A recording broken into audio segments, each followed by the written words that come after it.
Hello, welcome to PODnas. This is a sports show with a little Southern Cajun flair. I'm Daniel Hawks. That's Ted Lasso's Southern brother over there.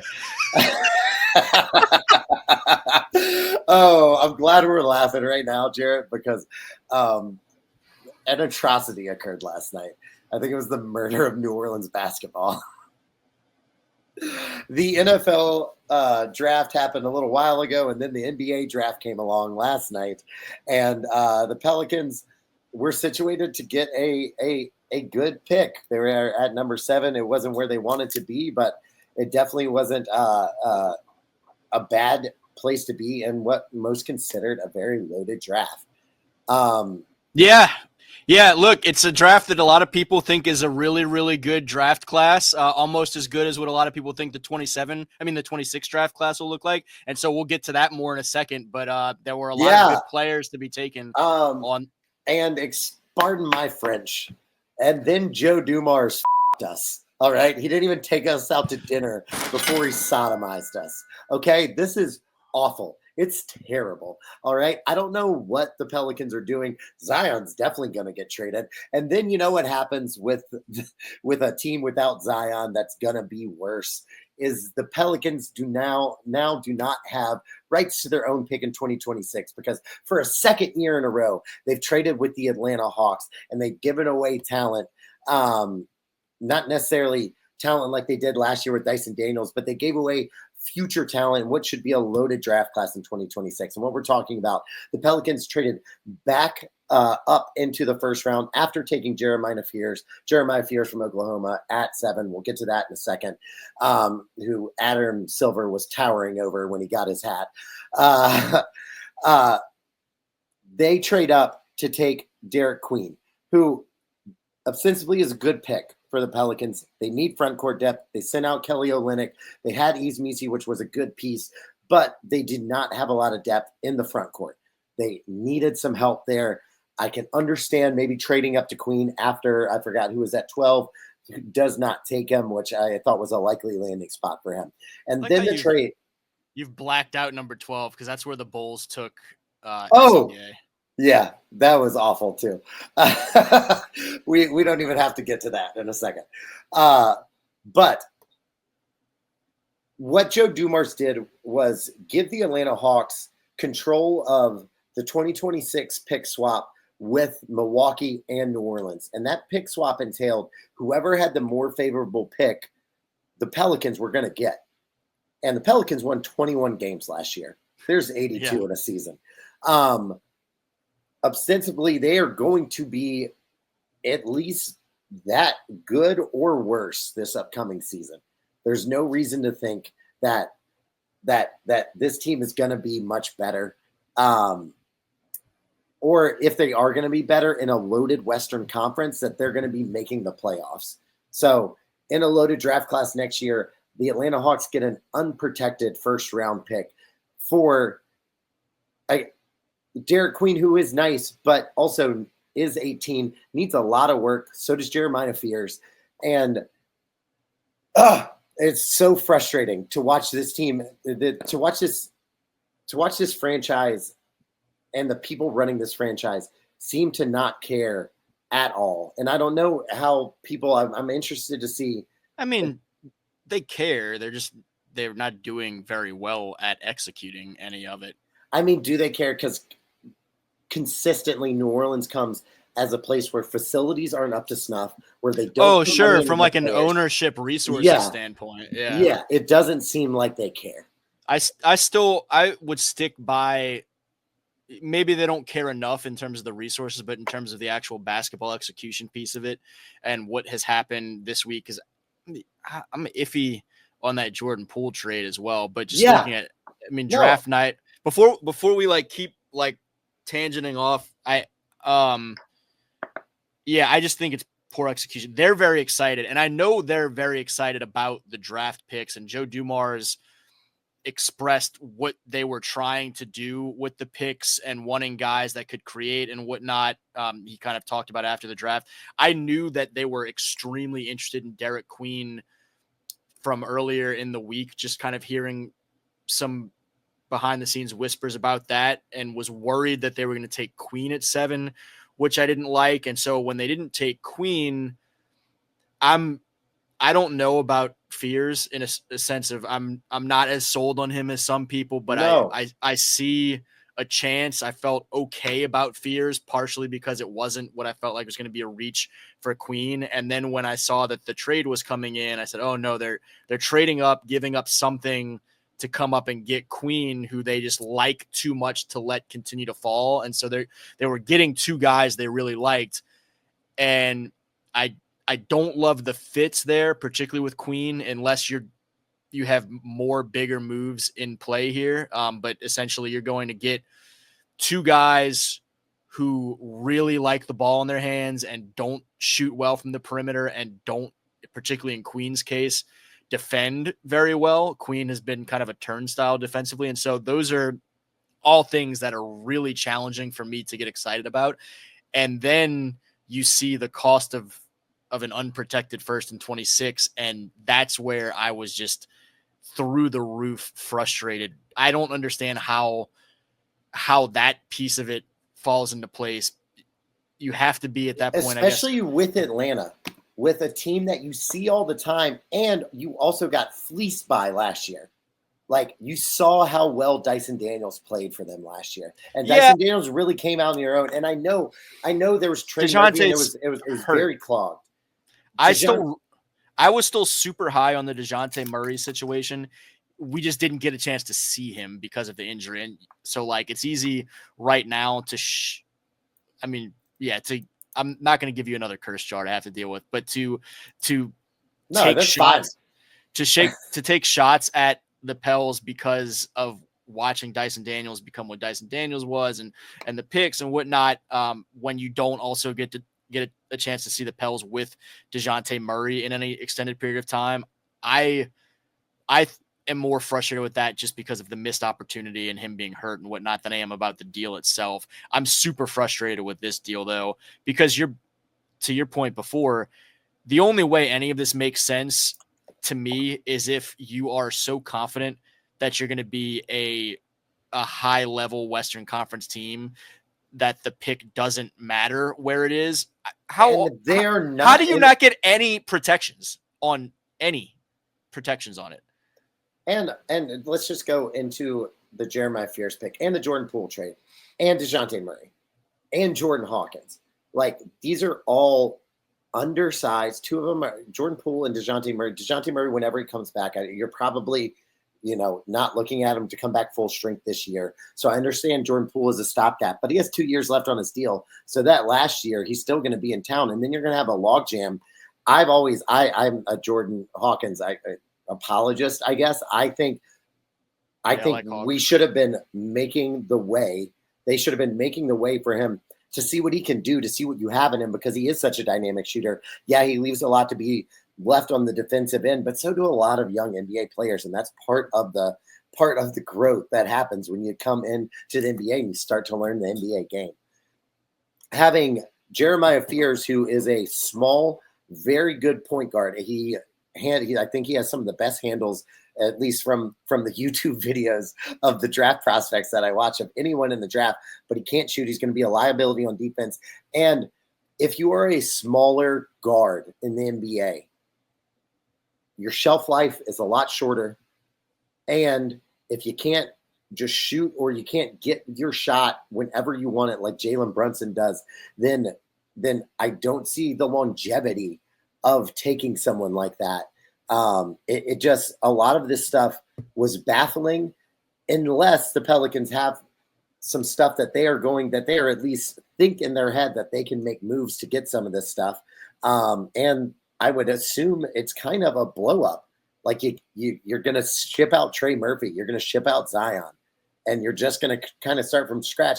But all of that is completely thrown to the wind when your pick for next year is gone. Yeah. I looked, as I was waiting on you to look up a draft grade situation before we got started, And so I searched and was like, let me see what some of these draft Well, grades look like. I looked at And I looked at the ringer, and it said yeah, winners and losers, and the first loser was Joe Dumars, who's the head of basketball operations for the New Orleans Pelicans. that's exactly what I took a screenshot of. It's a very small little intro setting it up. And then the first person mentioned is loser Joe Dumars. Is there a Portuguese word for mourning a future that can no longer exist because you've already destroyed the seeds of possibility? And that is kind of the jumping off point. And the Pels have been, from a national context, it's been interesting to watch. Locally, people are kind of split. Some people are really critical. Some people are really supportive and feel like the Pels are finally taking swings, at least that they wish they would have seen them take. And I don't know. For me, I look at both of those picks and say, okay, they're interesting players in their own ways, but I really struggle with the fits of it all. National scale is pretty universally, everyone is clowning the Pels in a big way. And I think it's really fair to do so, more so because of the trade piece of it than the picks themselves. But like, I look at, if I was grading each piece of the Pels night, I think I would look at Fears as like a B plus, Queen as like a B minus, C plus, and the draft pick trade away as like a D minus is how I kind of view things. I don't know, man. If you can't shoot and you can't defend and you thrive as a high usage ball in your hand player, those are three things that I'm not going to be excited about when you have the amount of pieces in place for the Pels already that I like, that you're theoretically trying to build around Zion and Trey Murphy and Herb Jones and company. If that's your core that you're building around, you want guys that accentuate those, and, defense and shooting on off the ball stuff is really important. You had these guys you are not that. knocked it out of the park last year with the Izmisi pick. Like, he was way above expected, partially because he had to play because they had no front court depth. But it ended like you threw him into the fire, and he came out a much better player and a surprise. Like, I don't think anyone expected him to have the kind of rookie season that he had. And so then you go out and get another center in the lottery. Like, I just don't understand that. Like, I don't. I'm not upset about taking a big, because I think they could have used a big that would be complementary to Misi and Z and company. But I don't think Queen, again, as interesting of things as he potentially brings to the to a table, I don't think he, to me, was the compliment that I am looking for. This pick was right after I was in a group text joking about how bad I think the Raptors spacing was going to be. And then you take a second player who's not going to make shots from the perimeter, who's going to continue to kind of clog up inside. And so I feel like that was like a karmic retribution to me for taking shots at the North. But also important to point out, drafts are prime for cold takes to be exposed down the stretch. As much as we know or think we know, any type of evaluation of talent, whether sports or otherwise, any draft situation, any signing, hiring process outside of sports, whatever, there's such a human element that, things you can be proven wrong over time. And so we'll see how some of it comes together. We'll see how these guys can develop. They've got to get better at defense than what we've seen from them at this point. They've got to improve their perimeter shooting. But what we know of them and what kind of the book is on them right now, the fits are tough to wrap your head around for this Pels team. And the cost of trading away a 26 pick to move up for Queen, when in my mind, there were some really good, better fitting bigs still available in the 20s that you could have stood pat. You could have even potentially moved back a couple of picks. But they loved Queen and they went and got their guy, and they paid a hefty price for it. And so if you're Joe Dumars and Troy Weaver and company, you've hitched your wagon in a huge way to these two guys that, are questionable fits at the moment, and we'll see how it pans out because they've pushed their chips in on these guys. Yeah, it seemed like in the middle rounds that all of these small market teams that had multiple picks. I'm talking.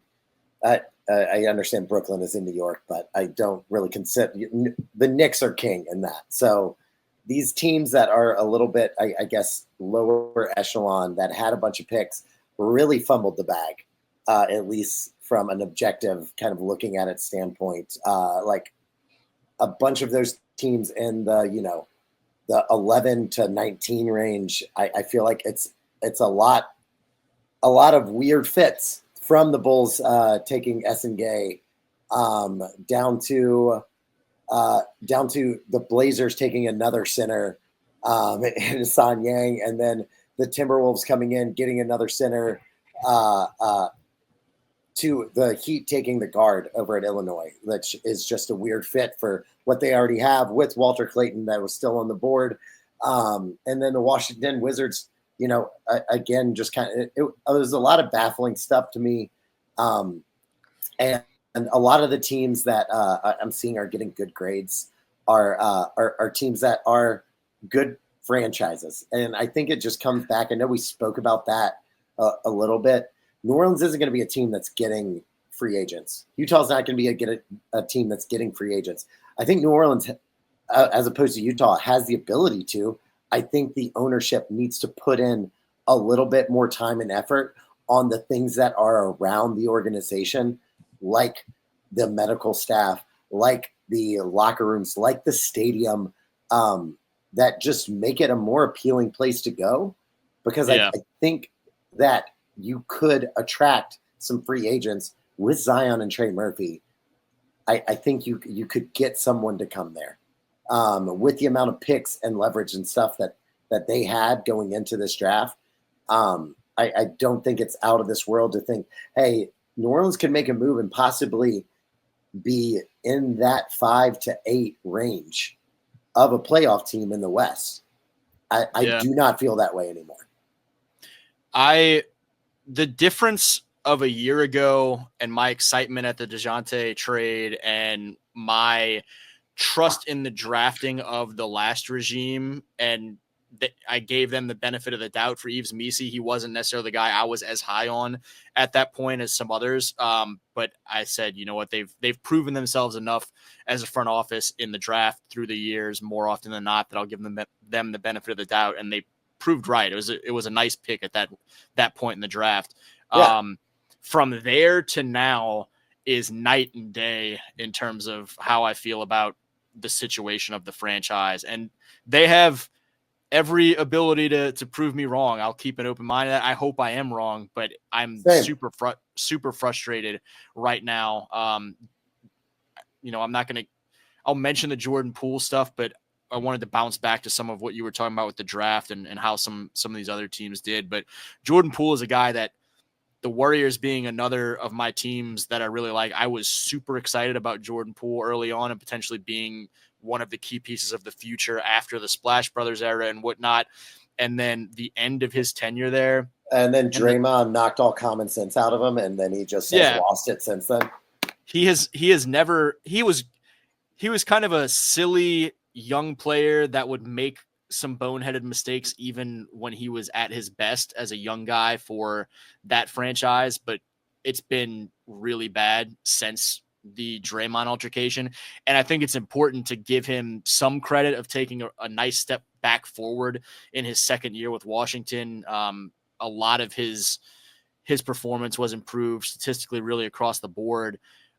He's still really good for some boneheaded mistakes. Like you can count on that like clockwork, that he's going to do some things that really aggravate you, the same way that in these recent playoff runs I've said how frustrated I get with Karl Anthony Towns because he's just a goofball and is going to do dumb things. Jordan Poole is going to do dumb things. For everything he can bring to the table on a positive standpoint, he's going to frustrate you a lot, guaranteed.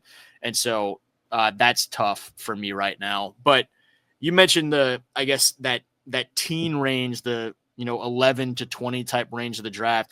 I like Cedric Coward to the Grizzlies. They get him from the Blazers in that draft pick trade. I think the Spurs continue to be awesome. Thomas Sorber is a nice second pick for them in this draft. They are the Thunder, as you mentioned. Oh yeah, my bad. The Thunder, the Carter Bryant for the Spurs, and then Thomas Sorber for the Thunder. Back-to-back picks that I like a lot. Walter Clayton Jr. I thought the Jazz taking the swing on Ace Bailey, who has been viewed as a potential, potentially one of the best players in the draft, just a high risk, high reward type guy. And then adding Walter Clayton to that. I like that. And those are the ones that stand out to me in that range, but certainly not Queen for me. Again, more so because of fit than anything else. I think in a vacuum, if he went to a team where he was going to be expected to be more of the focal point, or if you had a defensive big that you looked at as kind of the rim protector, or like a Brooks Lopez alongside him that can rim protect some, also stretch, he's a very interesting fit there. But that's not what this Pels team is constituted as at the moment. I'm sad. I'm just sad. That's, I think, where I'm at with it. The state of New Orleans professional sports just makes me sad at the moment. I told you some last night, just when we were texting. I had a college coach friend who's from Louisiana, but coaches out elsewhere in the country at this point, call me on the road and was just livid as hell watching things unfold, and asking if he should be finding a new team to root for, who should he root for. And I'm thinking about my other teams and thinking, man, the Bucks situation has gotten really bleak. The Warriors are getting really old. I don't really have a lot of answers for you right now in terms of trying to get you on board one of my bandwagons. It's not great times, but the Pels are as frustrating as any of them. Yeah, I think the only thing that I can look forward to is in my basketball dynasty league, I can finally see if Scoot Henderson's worth it, because Anthony Simons got shipped to the Celtics. So that's pretty much what I'll be looking for in this next season. That's all I got going for me. So, we will keep you updated begrudgingly on what happens this upcoming season. And I'm sure with free agency, I have a feeling that there's going to be some more moves with the Pelicans. I have no inside information ever, so including this into now. I wouldn't be surprised if Herb gets moved. There's going to be more for sure, just from a cleaning up the roster and cap sheet standpoint. Yeah, they're going to have to. I also think it's very maybe. You think I'm pissed now? If they do all this and then trade away Herb or Trey, I will. Yeah, I'm out. I could see them keeping Trey as a focal point. I think it is like red flags up that Zion switched agents. I do not see that ending well for the New Orleans side of things. Just because what do you get back for Zion right now? He is a dynamic player when he's on the court, but he can't stay on the court. And so your return for that is not going to be as much as you paid for it, which is a boatload of money. And you don't have your pick for next year, because you're probably not going to be as good if you do have to consider a Zion trade demand within the realm of possibility in the next couple of months. Yeah. I don't have a whole lot more to add about the Pels stuff. We didn't get into the final stuff yet. Let's make sure we still hit some on that on the way out. But the Pels are, again, I hope I'm wrong. I hope we're wrong, but I'm really, really uneasy about where they are right now. I would feel a lot better if New Orleans was in the East, like they probably should be. I mentioned before, Dumars and Weaver and company kind of pushing their chips in on these guys. The other piece of that is, and again, in the context of you're in the West, and it really seems like, I'm not going to say gone all in, but they really are making some win now type moves, especially when you talk about trading away that 26 pick. They're making some moves as though they think they're about to be contenders in ways and hamstringing their future at the expense of that. And the insanity of doing that when you are one of the 3 worst teams in the league this year and in the conference where everyone is so good and everyone this year was so much better than you is really a wild gamble to me where they're at with all of this. And then you tack on that that Spurs team didn't even really get to full strength or play at full strength, and they missed the playoffs because they shut down their 2 biggest stars. Yeah, the Spurs are going to be so much better next year. Yeah. The Blazers finished really strong. I've been way more optimistic about the Jazz offseason moves than the Pels offseason moves. There's not a lot of reason for me right now to be optimistic or confident about the Pels situation heading into 25-26, and you have effectively traded away. Let's also look at the finals and look at the teams that were in the finals. Oklahoma City wins in a very tough 7-game series, a heartbreaking injury for Tyrese Halliburton. Maybe that game goes differently because honestly, the Pacers were sticking around in a very Pacers-like amount that if Tyrese Halliburton would have been there, I think they probably could have made a run or maybe would not have been down that much. We don't know what's going to happen. But it wasn't like that Pacers team gave up fight after Halliburton went out. It was really rough to see.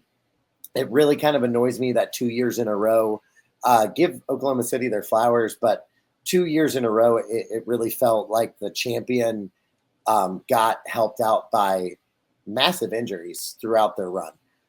Whether it's Aaron Gordon and Tyrese Halliburton right before 2 Game 7s, even Halliburton with the hamstring before that.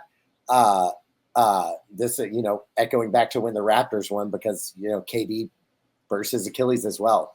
I was about to say I can't remember exactly a comparable situation in terms of a deflating star injury in a Game 7 of the finals, and the KD Warriors is the closest one to me. He obviously went out at the end of the Houston series, and then they're trying to battle through not having him through the finals. And then in Game 6, when you're already down 3-2, Clay gets hurt in the third quarter of that game. But this game, I mean, it was a couple of minutes in. It was 7 minutes into the game, and he had already hit like three threes.